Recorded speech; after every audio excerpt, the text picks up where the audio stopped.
नमस्कार सभी को। मेरे चैनल में आप सभी का हार्दिक स्वागत है। आज मैं उपस्थित हूँ फणीश्वर नाथ रेणु की लिखी कहानी कस्बे की लड़की का कथानक लेकर। तो आइए कथानक प्रारंभ करते हैं। लल्लन काका।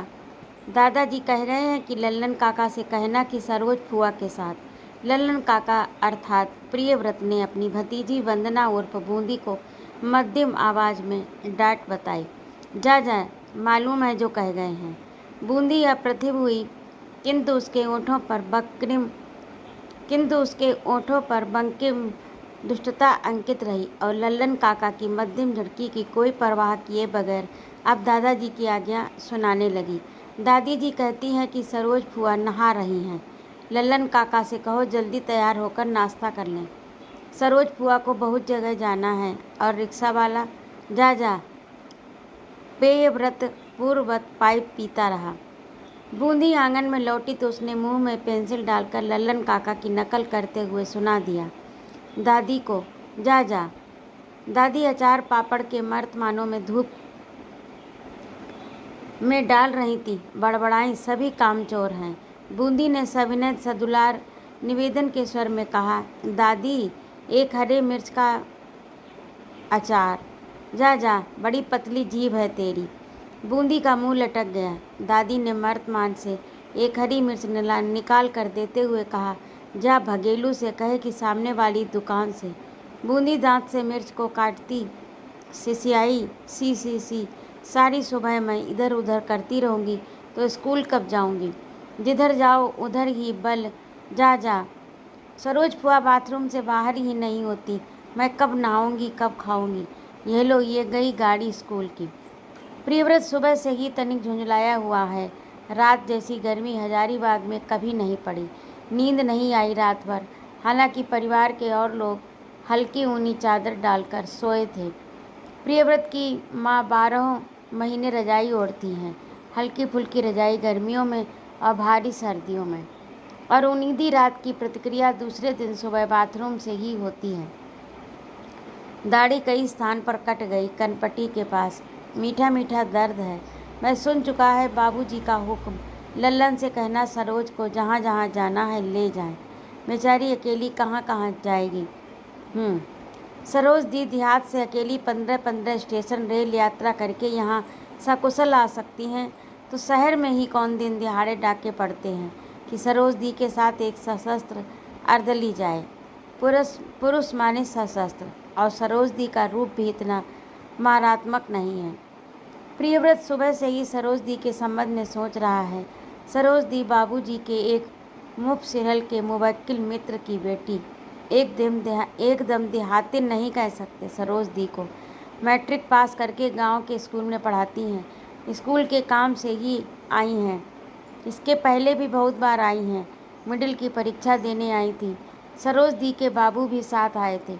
मैट्रिक का इम्तहान देने आई अकेली नहीं, दूर के एक चाचा पहुंचा गए थे।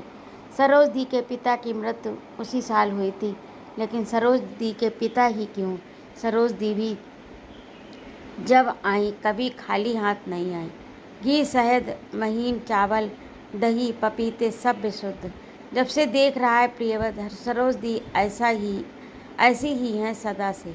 प्रियव्रत सोच रहा है कैसा अन्याय है। एक ओर सरोज दी हैं जो इतनी चीज़ें इतना प्यार से लेकर आती हैं और दूसरे ही दिन भाई जी और भाभी जी का मुंह लटक जाता है। तीसरे दिन माँ भी उखड़ी हुई बातें करने लगती हैं उनसे। भाभी चुपके मुंह बनाकर कहेंगी, इतने ज़ोर से खुर्राटा लेती हैं सरोज। घंटों बाथरूम बंद रखती हैं सरोज। आज उनके प्राइवेट रूम में चली गई सरोज। वे अपने दोस्तों के साथ ड्रिंक कर रहे थे और ये भैया जी कहकर क्या क्या रोने गाने लगी। भाभी बहुत स्वार्थी हैं, लेकिन दूसरी भाभी की आधा दर्जन बहनें या भाई जी के साले की सहेलियां खाली हाथ आती हैं, बिना मक्खन के रोटी नहीं खाती और भाई जी की गाड़ी का इंजन हमेशा गर्म रहता है। उन दिनों बोकरो, कोनार, तिलैया, रामगढ़, रांची। सरोज दी ने कभी नहीं कहा कि बिना कार के मैं एक कदम नहीं चल सकती। क्या सरोज दी के मन में भाई जी की गाड़ी पर चढ़ने की वासना नहीं हुई होगी, कौन जाने। सरोज दी सांवली नहीं काली है, कद मझोला है, मोटी नहीं देह दोहरी है। संभवतः किसी ग्लैंड की गड़बड़ी के कारण उनकी बोली में तनिक गूंगेपन का स्वर मिला हुआ है। चलते समय हर डग पर अस्वाभाविक ढंग से जोर देती हैं और प्रसन्न होकर हंसते समय मुंह से लाट टपक पड़ती है यदा कदा। ओंठ सदा भीगे रहते हैं। प्रियव्रत को याद है, मैट्रिक की परीक्षा देने आई थी सरोज दी। बाबूजी का मुहर्रिर इब्राहिम रोज टमटम पर साथ जाता था, फिर 4 बजे लेकर आता था। उस बार भाभी ने झूठ मूठ सरोज दी पर आरोप लगाया था। बूंदी के गले की सोने की सिकड़ी भाभी के बक्स से ही निकली थी। सरोज दी बाथरूम से बाहर आ गई नहा धोकर। लल्लन बाबू, प्रियव्रत ने अपने से सीधा सवाल किया। क्यों लल्लन बाबू, भाई जी की किसी साली या भाई जी के साले की किसी साली के साथ एक रिक्शे पर शहर घूमने से तुमको कभी कोई एतराज़ होता? अंदर आंगन में बूंदी भाभी से कुछ कह रही हैं। क्या भगेलू जाएगा सरोज दी के साथ? भाभी कहती हैं तो क्या हुआ, रिक्शा के पायदान पर बैठेगा भगेलू। बाबूजी बाहर से आ गए। साथ में हैं एक दूसरे वृद्ध देवघर के अंजनी बाबू वकील। बाबूजी अब नियमानुसार अपने पुत्रों की निंदा से शुरू करेंगे और हर बेटे की तारीफ तनिक तफसील में अंत करेंगे। हाँ, बड़ा देवव्रत मन्नत इंटरनेशनल टोबाको में है। बोला सरकारी नौकरी नहीं करेंगे, चाहे सरकार अपनी हो या बिरानी। नहीं करोगे तो मत करो। साली सरकारी नौकरी में धरा ही क्या है अब? मजरा लल्लन, प्रियव्रत एमए करके 3 साल से बैठा है, वह भी सरकारी नौकरी नहीं करेगा। हाँ हाँ, आपने ठीक पहचाना है, वही प्रियव्रत। कविता ही लिखता है और सबसे छोटा दहन सत्यव्रत भागकर नेवी में चला गया। चिट्ठी आई तो मैंने भी कहा डूबने दो कम वक्त को, नेवी में जाए या एयरफोर्स में। लिख दिया, मेरा लड़का सबकी राजी खुशी से नेवी में भर्ती हो रहा है। क्या करें, इस साल ट्रेनिंग खत्म करके अफसर हो जाएगा। भगेलू कहाँ जा रहा है? भगेलू लल्लन कहाँ गया? सरोज के साथ। भगेलू क्यों जाएगा? मैं जाऊँगा। प्रियव्रत धड़फड़ाकर उठा। अब 1 सप्ताह घर की शांति गई। दिन रात बड़बड़ाते रहेंगे, ब्लड प्रेशर बढ़ेगा।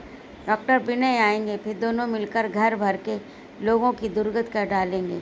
अंदर जाकर बोला, किसने कहा कि मैं नहीं जा रहा? कमरे में कपड़े बदलती हुई सरोज ने कहा, लल्लन को छुट्टी नहीं तो भगेलू ही चले ना। माँ बोली, नहीं सरोज, लल्लन तैयार है। सरोज कमरे से बाहर आई, चप्पलों को बेतरतीबी से खिसकाती हुई भीगे ओंठों पर मूक जनोचित मुस्कुराहट आई, गिलगिलाती मुस्कुराहट। रिक्शा वाले की दृष्टि और मंद मुस्कुराहट को परखता है प्रियव्रत। वह रिक्शे में सिकुड़ कर एक किनारे जा बैठा। सरोज पास आकर बैठी। सरोज दी कोई ऐसा सस्ता किंतु चालू पाउडर लगाती हैं शायद। केस में कोई आयुर्वेदिक तेल डालती हैं क्या? साड़ी तो हैंडलूम की है। एक बार प्रियव्रत की भाभी कह रही थी, सरोज का ब्लाउज सर्दी के मौसम में भी बगल से भीग जाता है। अभी तो भीगा हुआ नहीं है। नहीं भाभी, अधिक नहीं, तनिक निष्ठुर भी हैं। रिक्शा चालक ने पहला प्रश्न किया, मेम साहब रांची से आई हैं क्या? प्रियव्रत उसे डांटना चाहता था, लेकिन इसके पहले ही सरोज बोल पड़ी, नहीं भैया, मैं हसुआ से आई हूँ। शिक्षक संघ का दफ्तर देखा है? कीचक संघ तो मुझे मालूम है। प्रियव्रत ने कहा, चलो मदनबाड़ी रोड। प्रियव्रत का घर शहर से 3 मील दूर है। 3 पहाड़ी के पास इन गांव में प्रियव्रत के पिता ने जब घर बनवाया तो लोग हंसते थे, वकील साहब जंगल में बस रहे हैं। आज इस गांव में बसने के लिए शहर के लोग ज़मीन की डाक बोल कर भी ज़मीन नहीं पा रहे हैं। सरोज अपनी देह को भरसक संकुचित करती हुई बोली, लल्लन जी ठीक से बैठो, आराम से। गाड़ी कुछ देर आगे बढ़ी तो सरोज ने यहाँ की सड़कों पर अपना मंतव्य प्रकट किया। हजारीबाग की सड़कों से मुझे बड़ी चिढ़ होती है। 10 कदम पर चढ़ाई और 10 कदम पर उतराई। हजारीबाग की सब चीज़ें मुझे लगती हैं इन सड़कों को छोड़कर। प्रियव्रत ने बात को मोड़ने के लिए कहा, कहाँ जाना है आपको? कहाँ जाना है आपको? सरोज ने कहा, पहले शिक्षक संघ के दफ्तर में, फिर शिवयोगी बाबू के यहाँ होते हुए स्कूल इंस्पेक्टर साहब के डेरे पर। प्रियव्रत ने पूछा, ये शिवयोगी बाबू कौन है? प्रियव्रत ने लक्ष्य किया। सरोज दी हर बार बोलने के पहले एक अस्फुट हंसी हंसती हैं। शिव योगी बाबू हैं हमारे हसुआ। रेलवे स्टेशन के स्टेशन मास्टर के दामाद। इस बार स्टेशन मास्टर साहब मेरे हाथ से कुछ ना कुछ भेजते हैं। हर बार स्टेशन मास्टर मेरे हाथ से कुछ ना कुछ भेजते हैं। इस बार नाती के लिए जंतर बनाकर भेजा है। सामने चढ़ाई थी, यहाँ सभी रिक्शा वाले रिक्शे से उतर कर गाड़ी खींचते हैं, लेकिन इस रिक्शा वाले ने दोनों को उतर जाने के लिए कहा। बिना उतरे ई 2-2 मन 2.5 मन का लहास। प्रियव्रत को अपना गुस्सा उतारने का मौका मिला। पैसा चुकाते हुए बोला, तुम जा सकते हो, लेकिन फिर कभी कोरा गांव की कोई सवारी लेकर मत आना, समझे? दोनों उतर पड़े। अभी तुरंत दूसरा रिक्शा मिल जाएगा। मंजरे हुए आम और जामुन के युग्म पेड़ के नीचे वे जा खड़े हुए। यहाँ के लोग कहते हैं जुड़वा गात।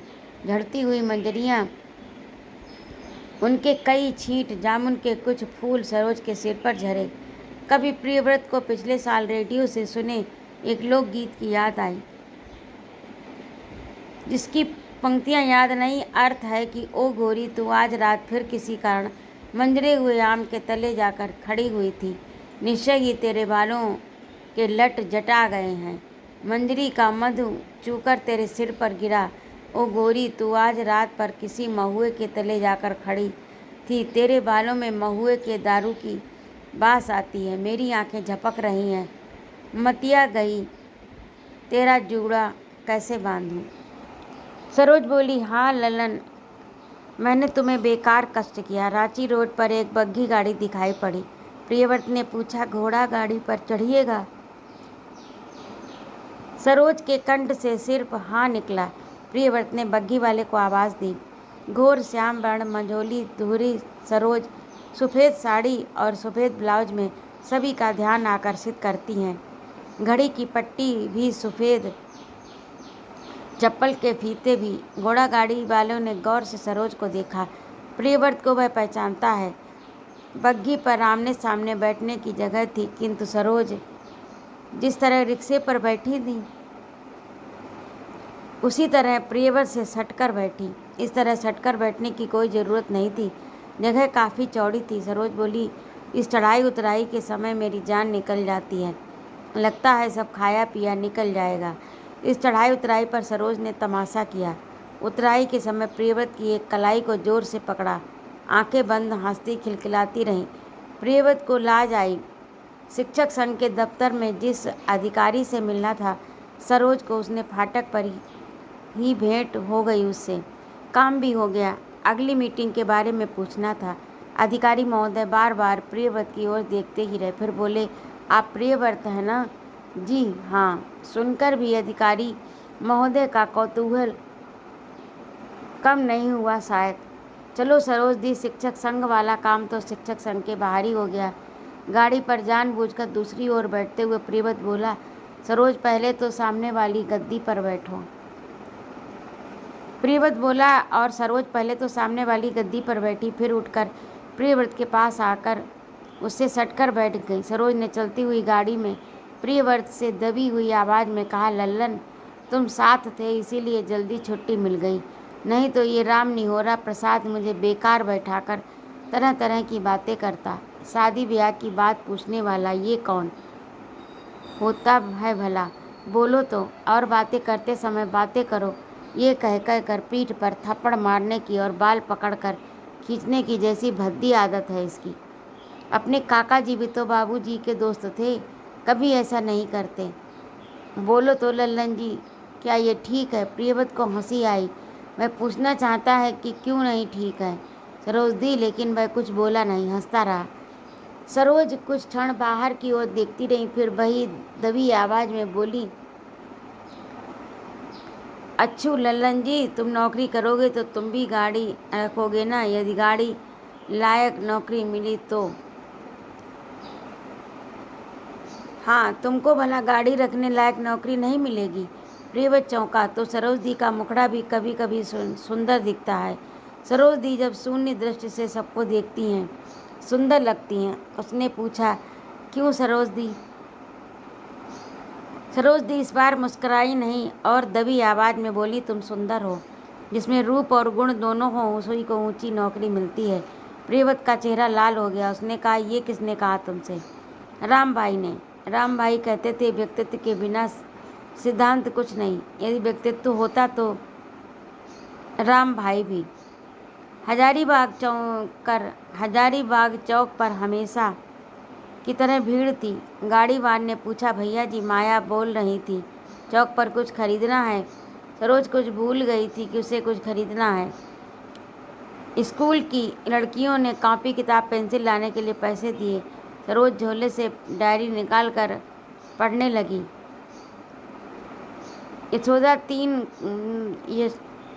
यशोदा 3 कॉपी रूल की हुई, 2 वगैरह रूल, जगमती, भारतवर्ष का भूगोल, साहित्य दर्पण, छोटी नीलू का 1 दर्जन जल छवि। सरोज हमेशा जिस दुकान से सामान खरीदती उसी दुकान में जाएगी। पास ही प्रियव्रत के लिए हिमांशु की दुकान थी। उसने कहा भी, सरोज दी इस दुकान में, लेकिन सरोज दी ने इधर उधर उठाकर देखा भी नहीं। दुकानदार छोकरा राखाल चंद्र उर्फ यावला ने सरोज को देखकर एक विचित्र मुद्रा बनाई और अभद्रतापूर्वक आंख नचाकर पूछा, कहिए कहिए, बहुत दिन बाद। प्रियव्रत पर दृष्टि पड़ते ही बलाराम अवाक हो गया, तुरंत भद्र हो गया उसका चेहरा। सरोज डायरी खोलकर धीमी आवाज में पढ़ती गई और प्रियव्रत जोर जोर से दोहराता गया। दुकान के बाहर निकलकर सरोज बोली, इस बार तुम साथ थे, इसलिए इसने मुझे मीठी गालियां नहीं दी, नहीं तो जबरदस्ती दर्जनों मीठी गालियां झोले में डाल देता। इसलिए उसने मुझे मीठी गोलियां नहीं दी, नहीं तो जबरदस्ती दर्जनों मीठी गोलियां झोले में डाल देता। जिद करके एक गोली दुकान में ही बैठकर चूसने को कहता। चाहे 1 चीज़ लो या 10, 1 घंटा अटकावेगा लड़का। बेमान नहीं है। लेकिन सामने विवेकानंद मिष्ठान भंडार में बैठकर चाय पीते हुए लोगों ने आंखें फाड़ फाड़ कर सरोज दी और प्रियव्रत की ओर देखा। सरोज बोली, विवेकानंद का कालो जाम नामी है ना? हाँ। सरोज के पैर लड़खड़ाए। प्रियव्रत ने पूछा, काला जाम खाओगी सरोज दी? हाँ, तुम नहीं खाओगे? विवेकानंद मिष्ठान भंडार से कई मिनटों तक कालो जाम का गुंजन करता रहा। डीबीसी के बंगाली कर्मचारियों के दल में कानाफूसी शुरू हुई।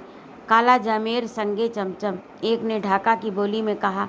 एक बार ध्यासे अर्थात देसे एड्डा कायनी व्यार हुद्दे ना समझ काम हासनी कालो जाम। प्रियव्रत ने सब समझा। अच्छा हुआ सरोज दी ने कुछ नहीं समझा। स्वाद से लेकर काला जाम का रस सब प्लेट की जीभ में जब प्लेट में जीभ से लगाकर चाटने लगी तो प्रियव्रत ने पूछा, और मंगाऊं काला जाम? पेट कट जाएगा जो। सरोज के इस जगह से प्रियव्रत को फिर ला जाए, किंतु इस बार गाड़ी में वह प्रियव्रत के सामने बैठी।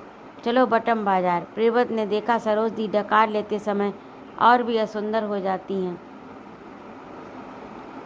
उनके गीले कंठ और गीले हो जाते हैं। डकार लेने के बाद सरोज दी ने बताया कि रास भाई को ही काला जाम पसंद है बहुत। गाड़ी बटम बाजार की ओर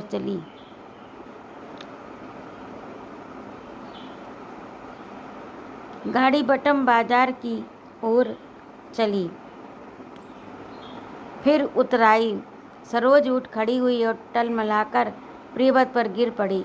तुम भी गाड़ी से बाहर गिर पड़ते छिटक कर। हे हाँ। हठात सरोज ने फिर मध्यम आवाज़ में पूछा, अच्छा लल्लन जी, मैं बहुत काली हूँ, यानी मुझसे भी ज़्यादा काली होती है या नहीं? प्रियव्रत ने समझा पूरे प्रश्न भी नहीं पूछ सकी सरोज दी, क्योंकि प्रियव्रत का चेहरा अचरज और लाज से अजीब हो रहा था। सरोज ने फिर पूछा, मैं बहुत काली हूँ? वो तुरंत जवाब सूझा उसे, मोटी नहीं, देहाती। मैं स्वास्थ्य जरा अच्छा है और बोली, राम भाई तो कहते हैं कि तुम्हारा तन काला है पर मन काला नहीं ज़्यादा। प्रियव्रत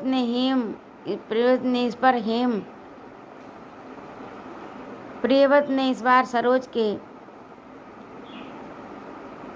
राम भाई पर विशेष ध्यान दिया। राम भाई ने कहा, व्यक्तित्व के बिना राम भाई को काला जाम प्रिय है। राम भाई कहते हैं तुम्हारा तन। प्रियव्रत ने राम भाई के बारे में कुछ नहीं पूछा, किंतु शिवयोगी बाबू के घर पहली बार नहीं आई सरोज, लेकिन कभी तो इतनी खातिरदारी नहीं हुई। सारे परिवार के लोगों ने मिलकर दोपहर के भोजन और विश्राम के लिए हार्दिक आग्रह किया, तो सरोज प्रियव्रत का मुंह देखकर कुछ देर तक सिर्फ हाँ हाँ करती रही, हंसती रही। प्रियव्रत ने बग्घी वाले को विदा किया। 3:30 बजे चाय पिलाकर शिवयोगी बाबू के परिवार वालों ने छुट्टी दी। स्कूल इंस्पेक्टर के प्रियव्रत के बड़े भाई साहब की मित्रता है, इसलिए तय हुआ वहाँ का काम भाई जी किया करेंगे और तेरा वहाँ का काम भाई जी करवा देंगे। सरोज मान गई। प्रियव्रत ने पूछा, और कोई काम बाकी तो नहीं रहा? सरोज उदास हो गई। अचानक बोली, नहीं लल्लन जी, तो अब घर चलें? हाँ चलो। पुलिस ट्रेनिंग कॉलेज के पास एक सड़क उत्तर की ओर केनाड़ी पहाड़ी नेशनल पार्क जाने के लिए निकली है। सरोज ने साइन बोर्ड दोहराया, नेशनल पार्क जाने का रास्ता। नेशनल पार्क में क्या है लल्लन जी? प्रियव्रत ने मुँह से नेशनल पार्क का वर्णन सुनाकर प्रियव्रत के मुँह से नेशनल पार्क का वर्णन सुनकर सरोज दी उत्तेजित हो गई। फिर तुरंत उदास होकर बोली, नहीं लल्लन जी, अब मैं ज़्यादा परेशान नहीं करूँगी तुमको। तुम्हारा दिन का सोना खराब किया मैंने। प्रियव्रत ने रिक्शा वाले से नेशनल पार्क चलने को कहा। सरोज बोली, तुम्हारी इच्छा नहीं तो घर लौट चलो लल्लन जी, मैं रोज़ जाता हूँ इसी समय, वहाँ मेरी अपनी जगह है। सरोज दी। प्रियव्रत हंसकर बोला।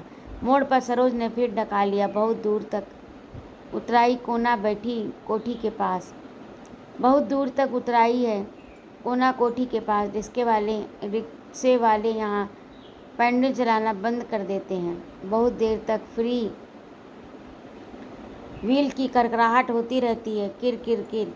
सरोज की सारी देह में मानो गुदगुदी लग रही है। यह किरकिरी केनाड़ी पहाड़ी करीब आती हुई सरोज अपने आप हंसती रही। एक नील गाय भागी जा रही। सरोज अचरज से मुंह बाकर देखने लगी। लार टपकी। इस बार खरगोश फलांगता हुआ झाड़ियों में गया। हाँ, पहाड़ी नदी की पतली धारा पर अस्तगामी सूर्य की रोशनी झिलमिलाई। हूँ, पहाड़ी की चोटी के पास बादल का टुकड़ा। हाँ, फूलों से लदा हुआ बन तगर का पेड़। हाँ। रिक्शा से उतरकर सरोज बोला, राम भाई भी कहते हैं कि नेशनल पार्क एक चीज़ बनी है देखने की। वन में मोर बोला। सरोज डरी। हाँ मोर बोला। अनुराग, तुम्हारा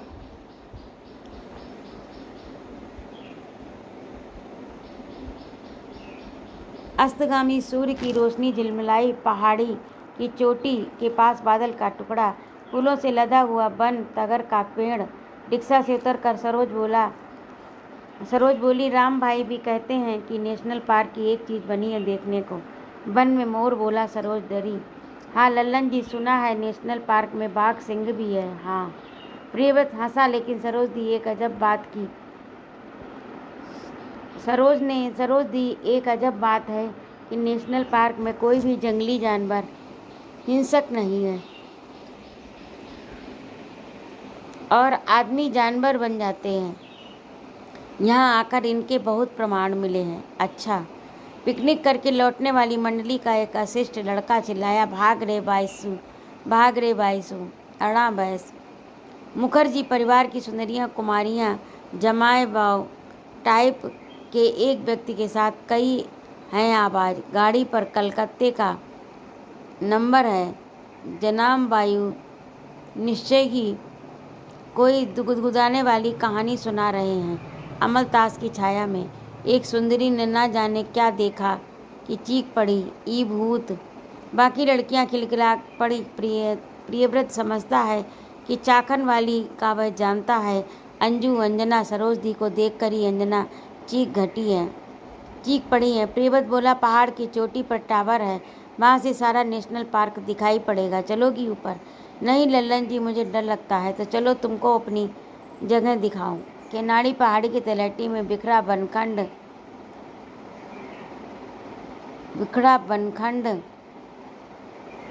केनाली पहाड़ी की तलहटी में बिखरा बनखंड केनाल और बड़ा बड़ी चट्टानों के इर्द गिर्द फूल की झाड़ियाँ।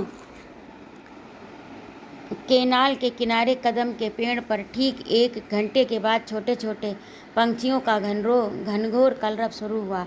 घंटों होता रहेगा इन्हीं चट्टानों के उस पार प्रियव्रत रोज बैठता है। यही है मेरी जगह, मैं इसी पत्थर पर बैठता हूँ रोज। बैठे बैठे क्या करते हो? इस प्रश्न का कोई उत्तर देना आवश्यक नहीं समझा प्रियव्रत ने। बैठो सरोजदी, मैं तुमको एक मजे का खेल दिखलाऊं। प्रियव्रत पुट्स की एक फूली डाली तोड़ लाया। फूल और पत्तों को नोच कर एक छड़ी बनाई उसने। उधर देखो सरोजदी। सरोज ने देखा, सामने की धरती पर लजौनी लता पसरी हुई है एक दूर तक। लगता है एक गलीचा है, लज्जावती लाजवंती लजौनी छुई मुई। अरे रे लल्लन जी, ये क्या कर रहे हो? प्रियव्रत रोज इसी तरह सजीव लताओं को छेड़ता है आकर।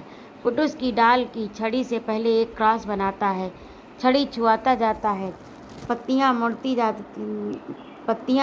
जाती हैं, अंत में अंधाधुंध छड़ी चलाकर सबको सुला देता है। सरोज प्रियव्रत के इस खिलवाड़ को अचरज से देखती रही। जब प्रियव्रत ने सभी पत्तियों को सुला दिया तो सरोज ने एक लंबी सांस ली। बोली, लल्लन जी, तुम ठीक कहते हो, यहाँ आकर आदमी जानवर हो जाता है कभी कभी। हाँ। प्रियव्रत हंसा। मैं अपनी जगह पर जा बैठा। उत्तर आकाश का बादल क्रमशः काला होकर झुकता जा रहा।